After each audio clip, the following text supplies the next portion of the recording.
अस्सलाम वालेकुम। क्या हाल है आप सबका? मुझे उम्मीद है कि आप सब खैरियत के साथ होंगे। हमारे वीडियो लेक्चर सीरीज़ चल रहा है वर्ल्ड एंशिएंट सिविलाइजेशन का, जिसके अंदर हम पढ़ रहे हैं एंशिएंट इजिप्शियन सिविलाइजेशन के अंदर।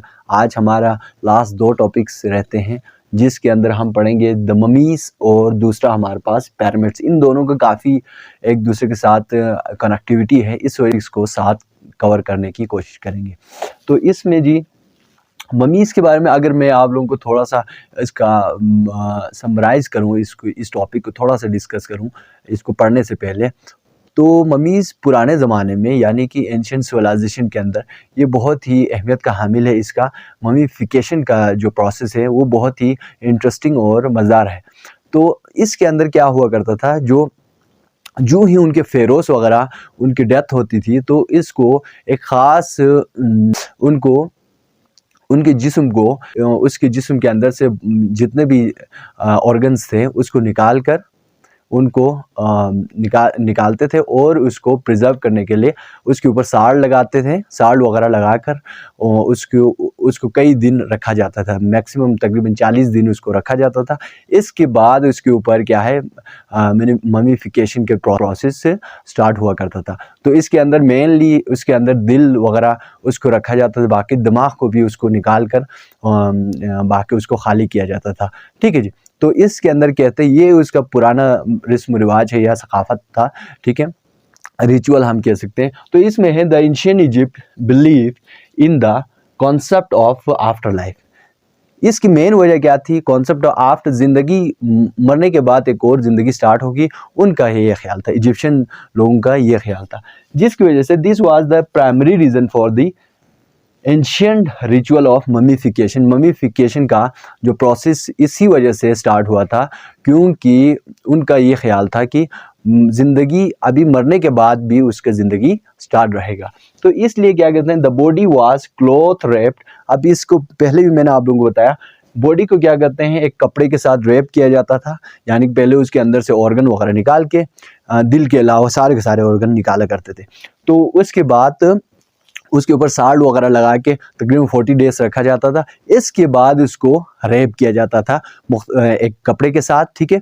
इसी के अंदर क्या है, and adorned with the jewels and charms, और उस कपड़े के साथ मुख्तलिफ किस्म के जवाहरात भी लिपेटे करते थे, ठीक है। तो इसके बाद क्या कहते हैं, लास्ट वाला प्रोसेस क्या था, a mask bearing the likeness of the deceased है was placed on the face. इसके बाद ये जो रैप करने के बाद, कपड़े से रैप करने के बाद लास्ट वाला प्रोसेस क्या था, उसके मुंह के ऊपर, यानी कि फेरो क्वीन भी हो सकता है, किंग भी हो सकते हैं, उसके मुंह के ऊपर एक मास्क रखा जाता था, ठीक है, मेटल का, उसको पहचानने के लिए हम कह सकते हैं, ठीक है। लास्ट में क्या थे, इसके बाद अब लास्ट प्रोसेस है जी, अब उसको दफनाने वाला प्रोसेस। तो drink food and riches were buried with the mummy. अब इस मम्मी के साथ क्या है, मुख्तलिफ किस्म का ड्रिंक्स, फूड्स वगैरह उसको उसके साथ दफनाया जाता था, क्योंकि उनका कॉन्सेप्ट ये था कि ज़िंदगी ख़त्म होने के बाद, यानी कि मौत के बाद आगे वाला ज़िंदगी भी स्टार्ट होने वाली है। तो अब इसके अंदर क्या है जी, द पिरामिड्स के बारे में हमने पीछे भी डिस्कस किया है, ठीक है, तफसील के साथ काफ़ी जगहों पर पिरामिड्स का, क्योंकि मेन जो इजिप्शियन सिविलाइजेशन को इससे याद रखा जाता है, पिरामिड्स से, क्योंकि आजकल के दौर में ग्रेट पिरामिड ऑफ गिज़ा, ठीक है, वो अभी भी मौजूद हैं। तो इसके बारे में कहते हैं, the pyramid are the most iconic feature of ancient Egypt. Ancient Egypt के अंदर पिरामिड बहुत ही अहमियत का हामिल है, उसी से ही पहचाना जाता है, ठीक है।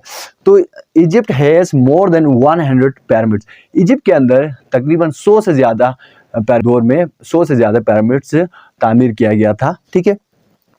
The Great Pyramid of Giza is declared as one of the 7 wonders of ancient world. जो पिरामिड ऑफ गीज़ा है, ठीक है, वो दुनिया के एंशियंट वर्ल्ड के 7 वंडर्स के अंदर शामिल था। जैसे कि हैंगिंग गार्डन ऑफ बेबलोन के बारे में हमने पढ़ा था पीछे लेक्चर्स के अंदर, तो वो 7 वंडर्स ऑफ द वर्ल्ड था, ठीक है। तो बिल्कुल इसी तरह इस पिरामिड ऑफ गीज़ा को भी 7 वंडर्स ऑफ द वर्ल्ड के अंदर शामिल किया गया था। According to Herodotus, an ancient Greek historian, the Great Pyramid took nearly 20 years to build, यानी कि गीज़ा पिरामिड था, यानी कि इस अजीम पिरामिड को तामीर करने में तकरीबन 20 साल का अरसा लगा। ठीक है, इससे आप अंदाज़ा लगा सकते हैं कि कितना उन्होंने इस पिरामिड के ऊपर मेहनत किया था। अब इसका शेप कैसा था? The shape of pyramid is 3 dimensional, 3 dimensional, यानी कि उसके तिकोन हुआ करता था 3 डायमेंशनल, और इसका हर नीचे से लेकर ऊपर तक सिरा टॉप तक एक ही जगह पर जाके मिलता था। ठीक है, तो इसका मेन पिरामिड का आगे हम डिस्कस करेंगे। The pyramid Giza remain impressive monument to this day.